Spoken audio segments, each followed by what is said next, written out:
Hey guys, we recently had a family submit a question over email to the program, and I thought it'd be a good idea to just answer it in a video and kind of show everyone what's going on, because I know this is a pretty common question we get, and it's how should you balance your summer activities? So in the case of this family, they had a bunch: full-time job, SAT prep, college app and essays, visiting schools to try to determine an ED fit, getting ahead on fall classes, intern, shadow, and research. And they were wondering how to balance all this.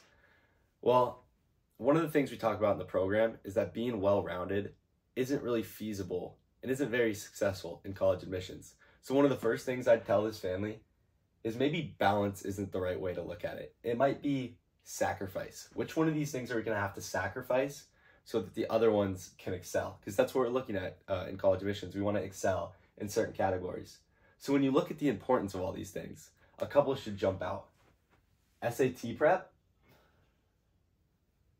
and intern, shadow, and research. Obviously, SAT prep comprises your grades and test scores. That is one of the foundational blocks of college admissions. And then intern, shadow, and research can be a possible showstopper activity.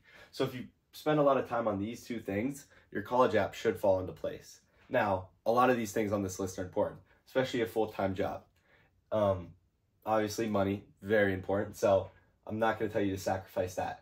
So we're going to look at these three things: college apps and essays, visiting schools, and getting ahead on fall classes.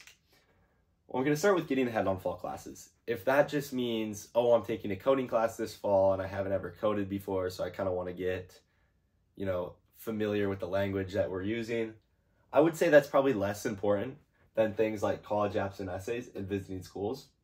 But the thing about college apps and essays is those won't really kick into full gear until the fall. I know the Common App opens August 1st, but most of your essay writing is going to be during the fall. So these two things are kind of a balance.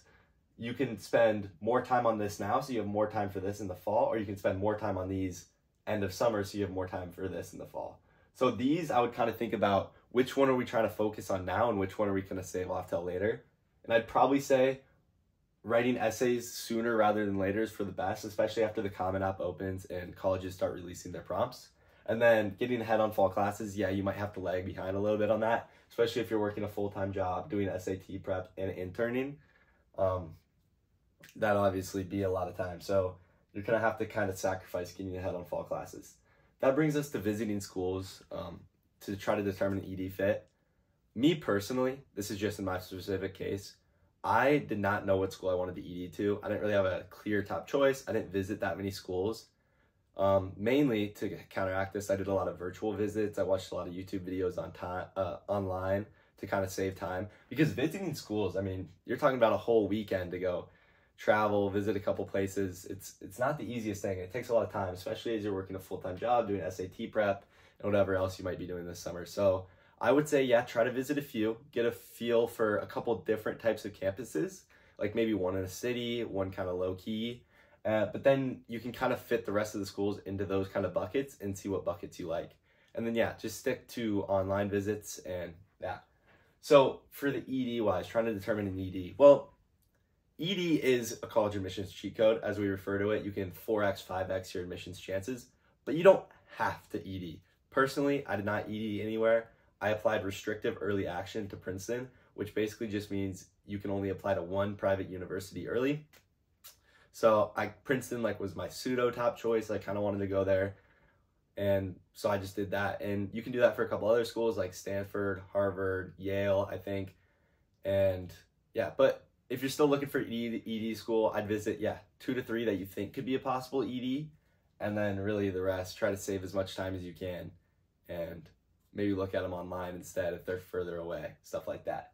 Because again, you can still be doing this up into the fall. So I hope that kind of helps answer a general question about how you should be thinking about what to do during the summer. I know this is a pretty specific example with specific line items, but I'm sure your family probably has similar struggles you're looking at this summer or similar things you want to balance. So yeah, moral of the story, it's not as much a balance as unfortunately a sacrifice, but if you kind of prioritize in the right way, your family should achieve college admission success. Thank you.